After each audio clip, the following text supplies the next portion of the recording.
नमस्कार दोस्तों, स्वागत है परफेक्ट इंग्लिश विद मी में, जहाँ पर इंग्लिश सीखना आसान और बोलना मज़ेदार है। आज के इस वीडियो में मैं लेके आया हूँ आपके लिए बहुत ही ख़ास चीज़ जो आपके लिए बहुत ज़रूरी है। इंग्लिश लैंग्वेज में ख़ास तौर से 10th बोर्ड में जो सिलेबस है उसको किस तरह से डिवाइड किया गया है और उसमें से कौन से टॉपिक है जो सबसे ज़्यादा इम्पोर्टेंट है, आज हम उन्हीं की बात करेंगे। चलते हैं वीडियो की तरफ। आपका जो इंग्लिश लैंग्वेज का जो सिलेबस है वो ख़ास तौर से 4 हिस्सों में डिवाइड है। इन चारों हिस्सों में सभी हिस्से अपने आप में एक ख़ास पोजीशन रखते हैं, ख़ास इम्पोर्टेंसी रखते हैं।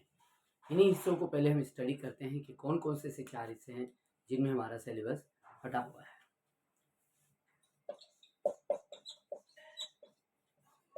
पहला है आपके सामने रीड, सेकंड है आपके सामने राइटिंग और थर्ड है आपके सामने ग्रामर और फोर्थ है आपके सामने आपके टेक्स्ट बुक्स। इन सभी के कुछ खास अंक वेटेज दिए गए हैं, जैसे रीडिंग 16 नंबर की है, राइटिंग आपके लिए 12 नंबर की है, ग्रामर 10 नंबर की है और दोनों किताबें 42 नंबर की है, जिसमें एक किताब आपकी 30 नंबर की है और दूसरी किताब आपकी 12 नंबर की है। लेकिन ये सभी चीज़ें हमें मालूम है और मालूम होने के बावजूद भी हम उस हिस्से पे बात नहीं कर पाते जो सबसे ज़्यादा इम्पोर्टेंट है, जो बेसिक है, जो बुनियाद है, जो बैकबोन ऑफ लैंग्वेज है। मैं बात कर रहा हूँ आज इस वीडियो में ग्रामर की। आपका जो ग्रामर का हिस्सा है उसी के ऊपर हमारी ये वीडियो की सीरीज चलेगी। फर्स्ट ऑफ ऑल हम बात कर रहे हैं ग्रामर में। ग्रामर जो एक लैंग्वेज का सबसे खास और आधार है, अगर वही बच्चे को नहीं आ रहा है तो मार्क्स कैसे अचीव करेगा। अगर आपकी ग्रामर कमज़ोर है तो आप राइटिंग में मार्क्स खा जाएंगे, आप रीडिंग में भी मार्क्स खा जाएंगे और इवन आपको टेक्स्ट बुक्स में भी क्वेश्चन आंसर्स को लर्न करने में, लिखने में, अंडरस्टैंडिंग करने में बड़ी दिक्कत आएगी। ग्रामर के अंदर आपके कुछ पॉइंट दिए गए हैं, उन्हें हम लेते हैं। जैसे टेंसेस आपके ग्रामर का एक हिस्सा है, उसके नंबर है 4 और उसके बाद है आपके पैसिव वॉइस, उसका है 1 नंबर। नरेशन, उसका भी 1 नंबर है वेटेज।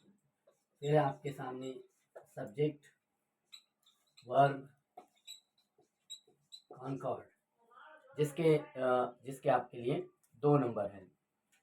और लास्ट जो ग्रामर का आपका टॉपिक है वो है क्लॉजेस, जिसका आपके एग्जाम में 2 नंबर है, जिसमें स्पेशली कॉम्प्लेक्स सेंटेंस से रिलेटेड क्वेश्चंस आएंगे।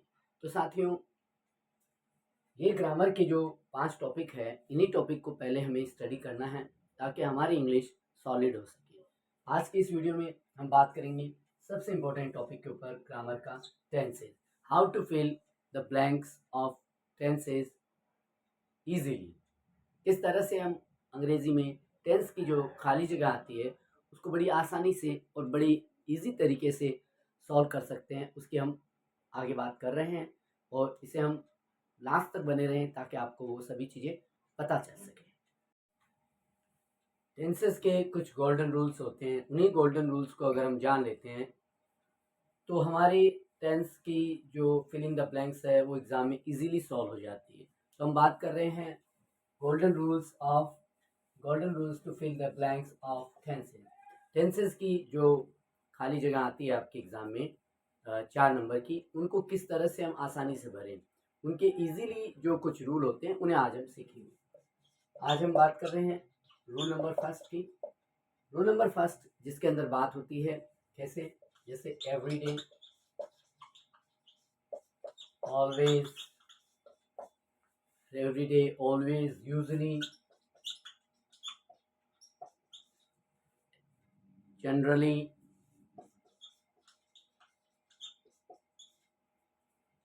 and often, sometime,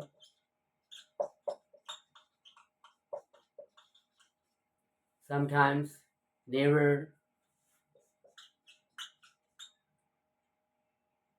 आदि।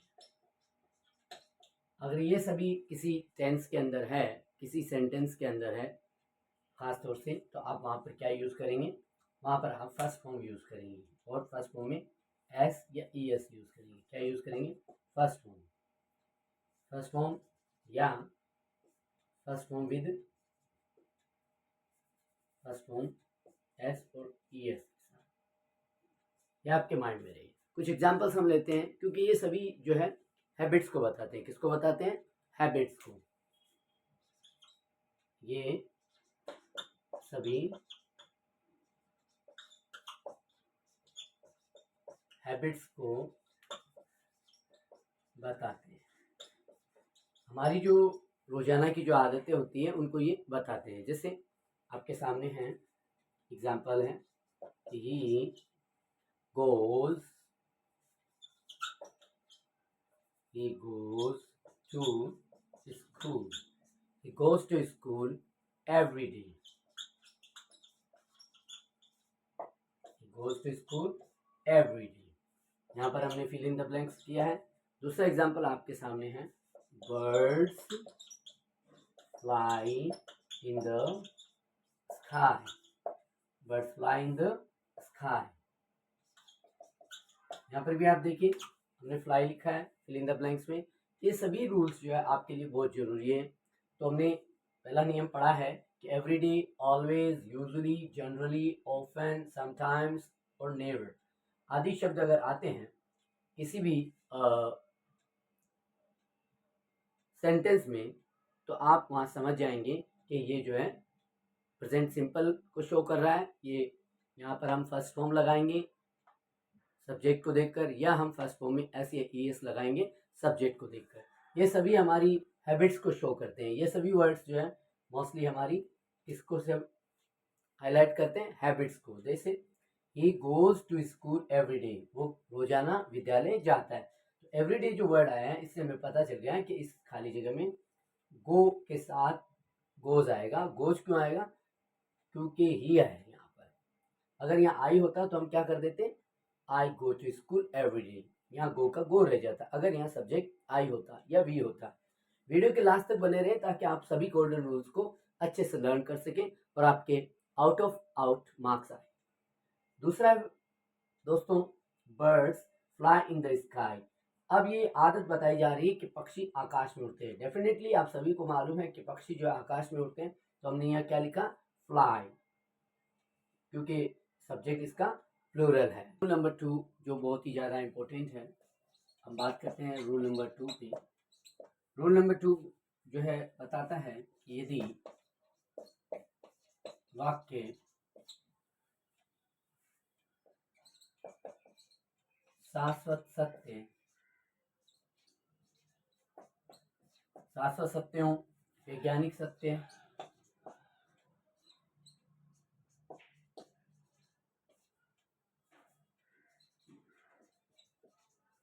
सत्य,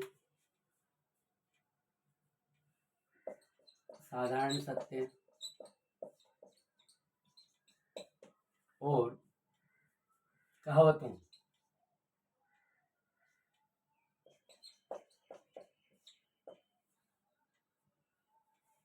से भरा हो, कहावतों वाला हो या कहावतों का प्रयोग हो, तो उसमें क्या आएगा, उसमें फर्स्ट फॉर्म, या हम क्या करेंगे फर्स्ट फॉर्म में फर्स्ट फॉर्म एस या ई एस के साथ यूज करेंगे। ऐसे कुछ एग्जांपल्स मैं आपके सामने रखता हूँ जिससे आपको कॉन्सेप्ट क्लियर हो। जैसे एग्जांपल नंबर 1 है कि the sun fill in the blanks rise in the east. अब आप देख रहे हैं इस सेंटेंस को पढ़ते ही हमें पता चल गया इसमें एक सार्वभौमिक सत्य की बात हो रही है, एक ऐसा सत्य जो हमेशा से था। तो यहाँ पर हम राइज की जगह क्या भरेंगे, rises, the sun rises in the east. दूसरा एग्जांपल आपके सामने इसी से जुड़ा हुआ,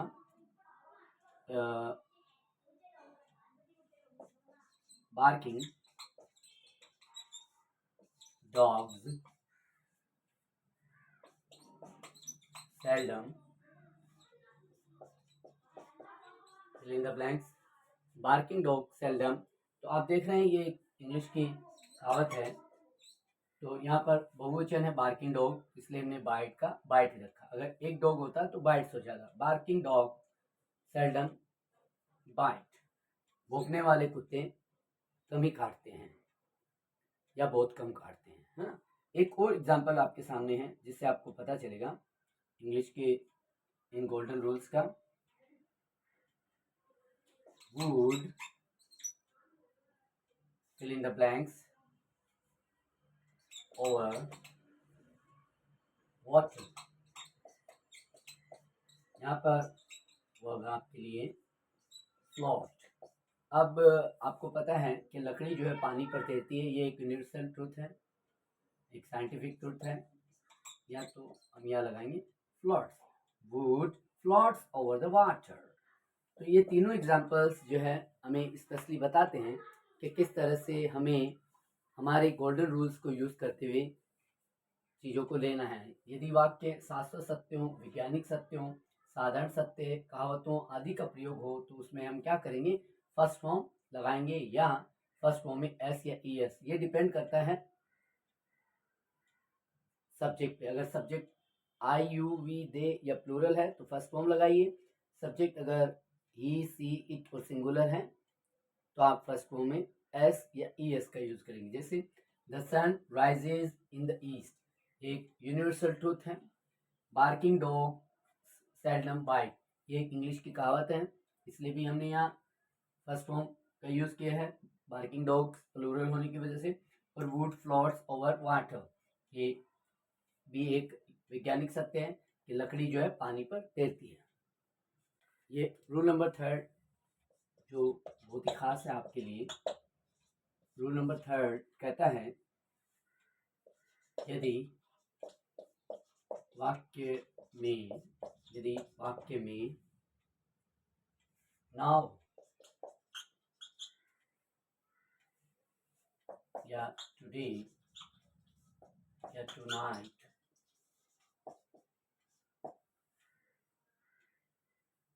at present at this moment at this moment, ये सभी आप नोट्स लिखते जाएं ताकि आपका क्लियर हो।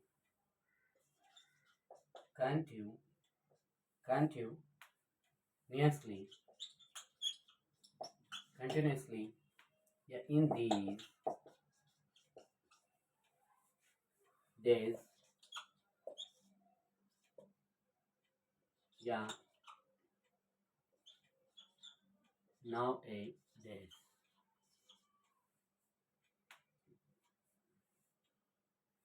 या look एक्सक्लेमेटरी साइन के साथ, listen एक्सक्लेमेटरी साइन के साथ, आदि हो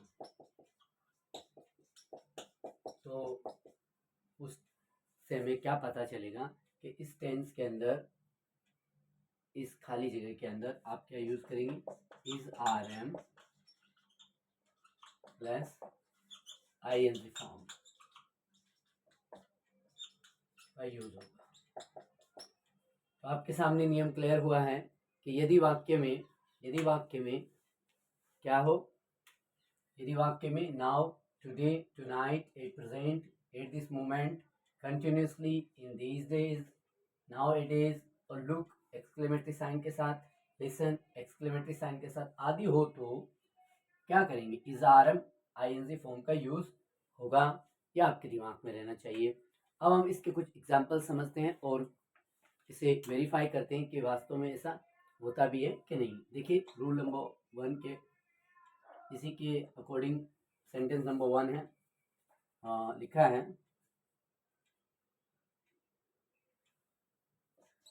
Ram fill in the blanks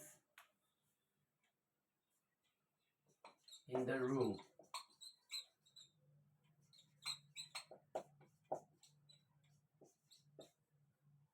आपने देखा इस सेंटेंस में नाउ आया है तो हम करेंगे इसमें राम इज, क्योंकि राम सिंगुलर है, राम इज और वर्ब में आईएनजी हम लगाएंगे sleeping. Ram is sleeping in the room now. ये जो नाउ है ये बता रहा है कि इस फिल इन द ब्लैंक्स में हम प्रेजेंट कंटिन्यू का यूज करेंगे। नंबर सेकंड एग्जांपल आप देखिए, ही fill in the blanks for a job, for a job 8%, 8%। तो यहाँ पर 8% जो है ये हमें बता रहा है कि इस खाली जगह में, इस फिल इन द ब्लैंक्स में हम प्रेजेंट कंटिन्यू का यूज करेंगे, आई मीन टू से इजारम आईएनजी का। तो दोस्तों हम यहाँ यूज करेंगे ही इज लुकिंग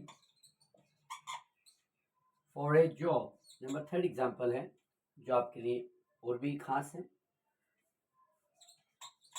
लुक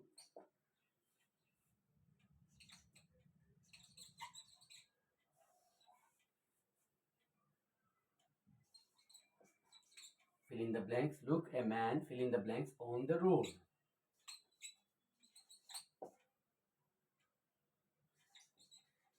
यहाँ पर है आपके लिए वर्ब डांस। तो यहाँ एक्सक्लेमेटरी साइन के साथ लुक आया है, देखिए। तो हम कहेंगे look a man is dancing, look a man is dancing on the road. तो आपने देखा कि किस तरह से हम इन्हें बड़ी आसानी से यूज करते हैं और कैसे हमारी इंग्लिश को एम्पावर करते हैं। ये सभी के सभी गोल्डन रूल्स आपकी इंग्लिश के लिए बहुत जरूरी है। वीडियो के लास्ट तक बने रहे ताकि हर गोल्डन रूल आपके माइंड में, हर रूल जो है एक नंबर रखता है, उसका एक वेटेज है। अगर आप सभी रूल्स को अच्छी तरह से माइंड में सेट कर लेते हैं, नोट्स बना लेते हैं, तो डेफिनेटली आई एम ग्रांटेड आप आउट ऑफ आउट मार्क्स लाएंगे। ये 4 नंबर का है। Ram is sleeping in the room, now से हमें पता चला। He is looking for a job, at present से हमें पता चला। और लुक से हमें पता चला कि इसमें इजारा आईएनजी आएगा। Look a man is dancing on the road. इस तरह से हम नोट्स बनाते हैं और उन्हें हम लिखते जाएंगे, तो हमारी इंग्लिश डेफिनेटली बहुत अच्छी हो जाएगी। रूल नंबर 4 जो और भी ज़्यादा खास है, रूल नंबर 4, रूल नंबर 4 कहता है कि यदि पहला वाक्य इम्पेरेटिव, क्या हो, इम्पेरेटिव, यदि पहला वाक्य इम्पेरेटिव सेंटेंस से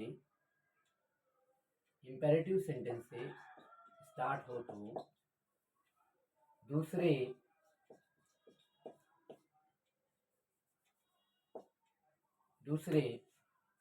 वाक्य में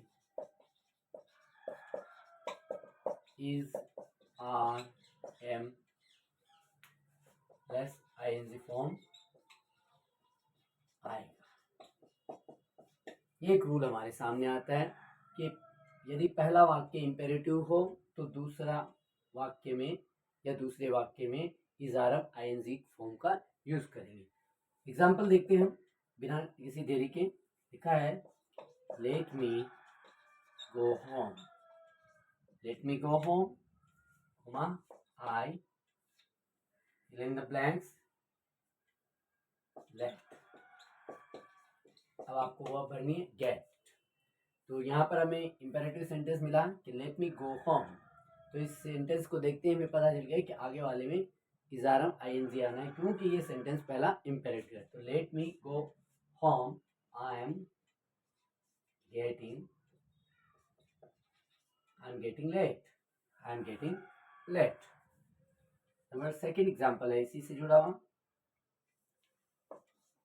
डोंट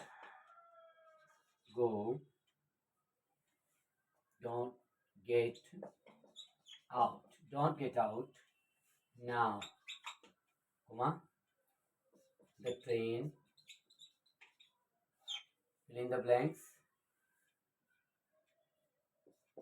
आपको वो भरनी है मुंह से। तो ये सेंटेंस है don't get out now, the train is moving, क्योंकि हमें ये पता चलता है इस इंपेरेटिव सेंटेंस से। नंबर 4 थर्ड एग्जाम्पल है,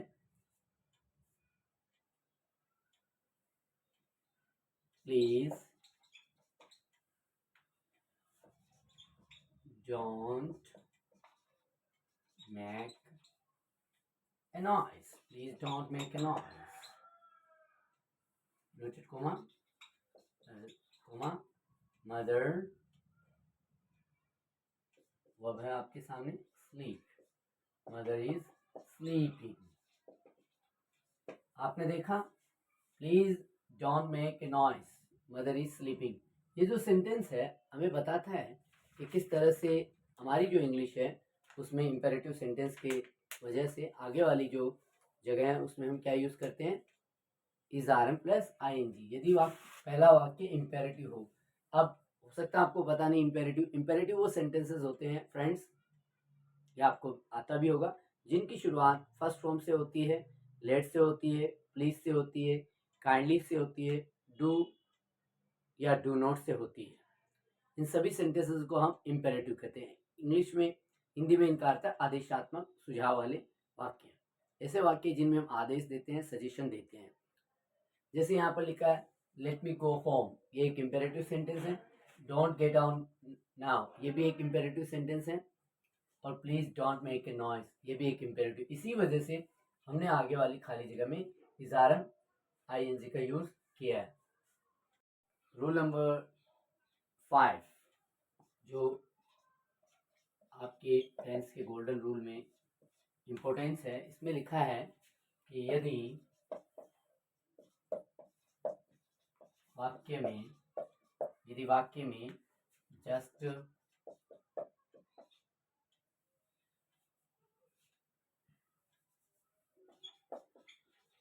already, yet, ever, never, so far, recently, lately, till now, just now,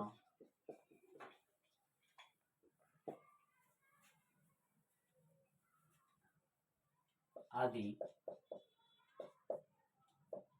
हो तो हम क्या करेंगे, उस खाली जगह में हैव प्लस थर्ड फॉर्म का यूज करेंगे। तो आपके सामने एक नियम क्लियर हुआ कि यदि वाक्य में just, already, yet, ever, never, so far, recently, lately, till now, just now आदि हो तो हम क्या करेंगे, उस खाली जगह में हैज प्लस थर्ड फॉर्म का यूज करेंगे अकॉर्डिंग टू सब्जेक्ट। कुछ एग्जांपल्स लेते हैं दोस्तों। नंबर 1 एग्जांपल है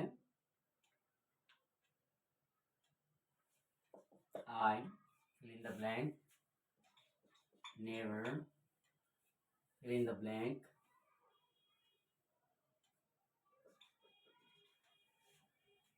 him working। तो हमें यहाँ सी का एक ग्रुप भरना है। तो यहाँ पर आपने देखा नेवर है, तो आई के साथ हम लिखेंगे have. I have never seen, I never seen him working. Next example आपके सामने है सी, fill in the blanks with her father just now।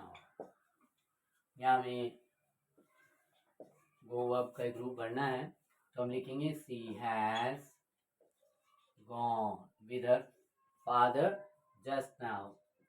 एक एग्जाम्पल और लेते हैं हम, I, fill in the blanks, just, fill in the blanks, dinner। यहाँ हमें भरना है वर्ब टेक को सही तरीके से एडजस्ट करते हुए। तो हम लिखेंगे I have just, टेक की third form taken, I have taken, I have just taken dinner। तो आपने देखा तीनों रूल्स किस तरह से हमने यूज किया है। यदि वाक्य में जस्ट हो, ऑलरेडी हो, येट हो, एवर हो, नेवर हो, या सो फार हो, recently, lately, till now, just now आदि हो तो हम क्या करेंगे, हैज प्लस थर्ड फॉर्म का यूज़ करेंगे।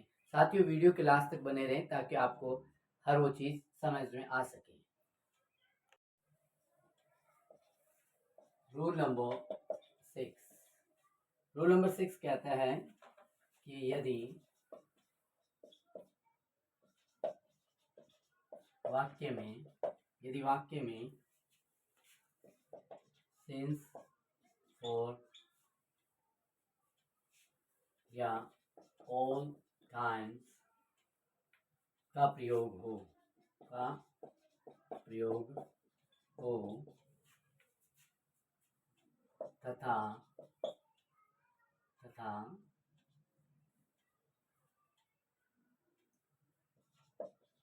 वाक्य एक ही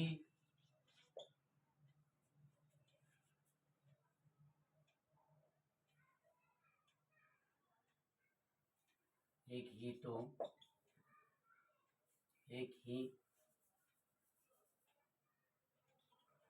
हो तो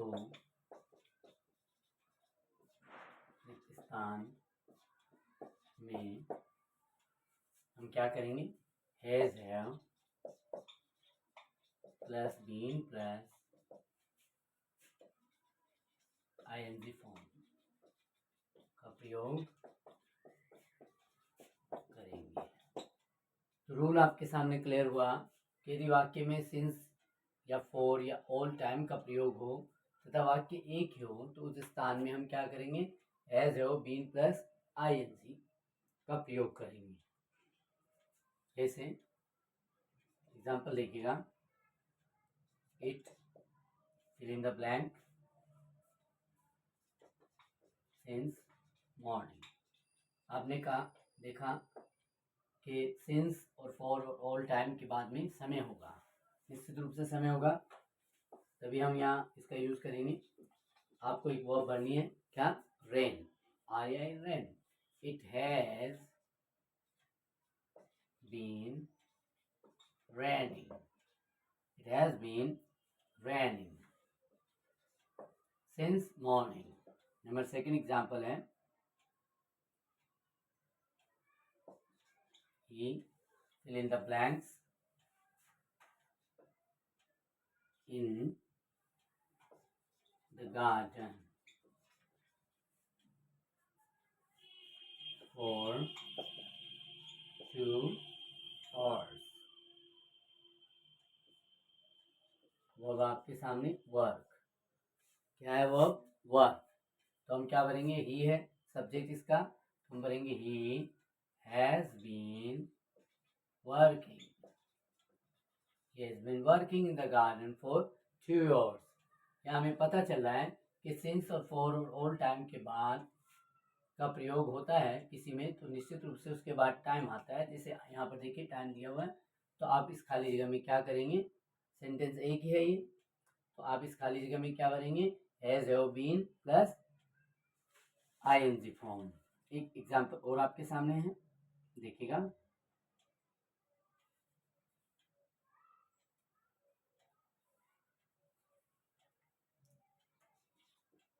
Rohit fill in the blanks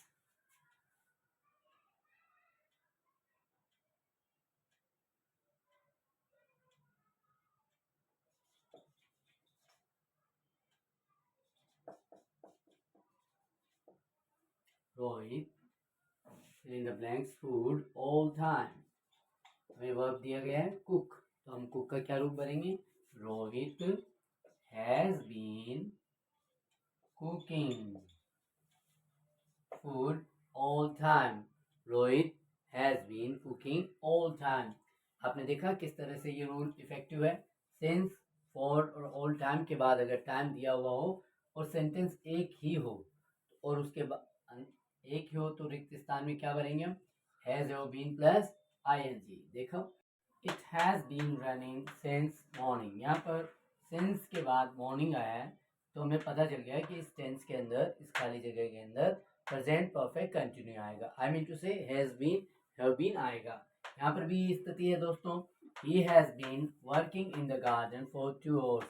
for के बाद टू और से इससे हमें पता चला सेंटेंस एक ही है, तो हमने ही को देखते हुए हैज़ लगाया, बीन वर्किंग कर दिया, he has been working.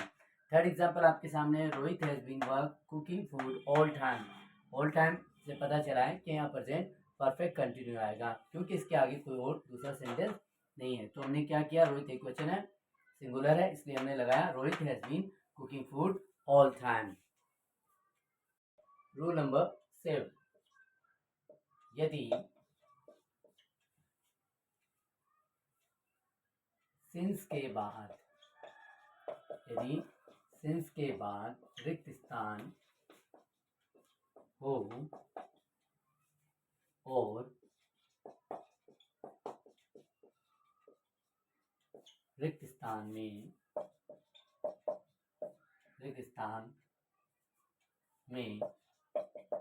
Verb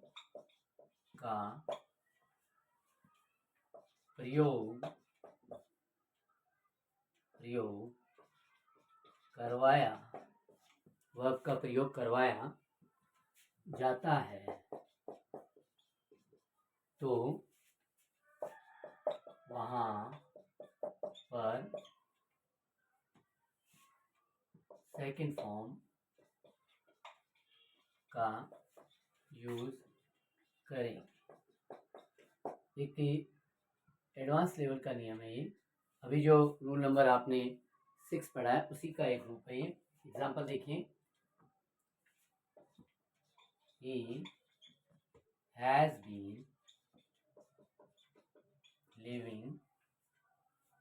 has been living in this house since her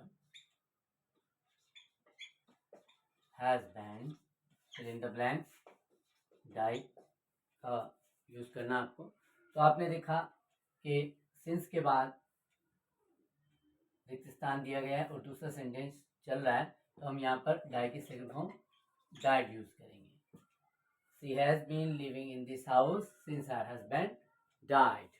एक और एग्जाम्पल आपके सामने है,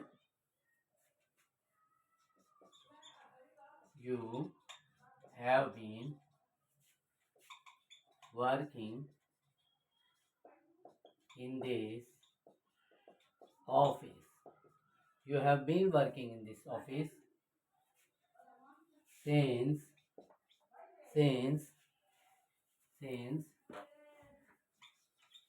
your mother fill in the blanks। तो गो का हम सेकंड रूप क्या यूज करेंगे, went। You have been working in this office since your mother went। तो हमें यहाँ दोनों एग्जाम्पल से ये पता चलता है कि सिंस के बाद अगर खाली जगह है, जैसे कि यहाँ आपने देखा दोस्तों सिंस के बाद खाली जगह है, यहाँ पर भी आपने देखा कि सिंस के बाद खाली जगह है। तो सिंस के बाद दूसरा सेंटेंस में खाली जगह है, दूसरे सेंटेंस में खाली जगह है, तो आपने सेकंड फॉर्म यूज कर दी। एक्चुअली यहाँ सिंस जो है एक कंजक्शन के रूप में आ रहा है, वो सेंटेंस को जोड़ने के रूप में आ रहा है और दो सेंटेंसेस की कनेक्टिविटी बता रहा है। इस तरह से हम इस नियम को पूरा करते हैं। ओके फ्रेंड, सीखते रहिए, बढ़ते रहिए। मैं आपका दोस्त Arif sir, perfect English with me से सीखिए अंग्रेजी, जीतिए आत्मविश्वास से। वीडियो को लाइक करें, शेयर करें, सब्सक्राइब करें। मिलते हैं हमारे अगले वीडियो की तरफ। बाय।